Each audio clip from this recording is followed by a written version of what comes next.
Jesus was fully man and fully God when he walked on earth.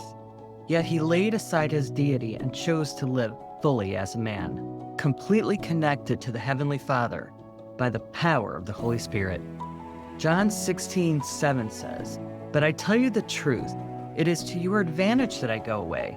For if I do not go away, the Helper will not come to you. But if I do go, I will send him to you." Jesus said it was better for that he leave, because the Holy Spirit could come and dwell inside each believer.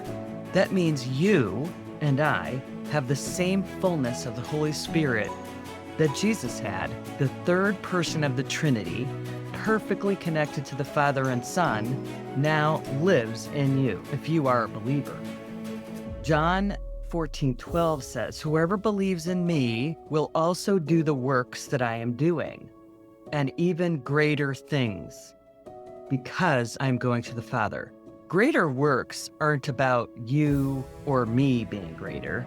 They're about him being multiplied inside each of us. But here's the problem.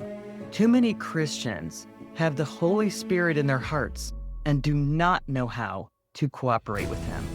And that means that they are missing out on the power and purpose that they were created for. That's why we created Holy Spirit 101, a free online workshop where you will learn who the Holy Spirit is, what does he do through you, and how to partner with him to walk according to your destined purpose. Don't live beneath your calling.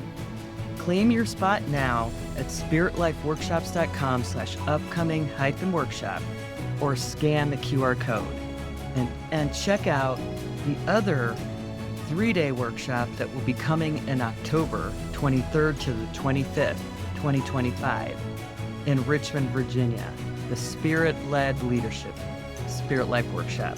Scan the QR code to learn about both of these opportunities, and we hope to see you there.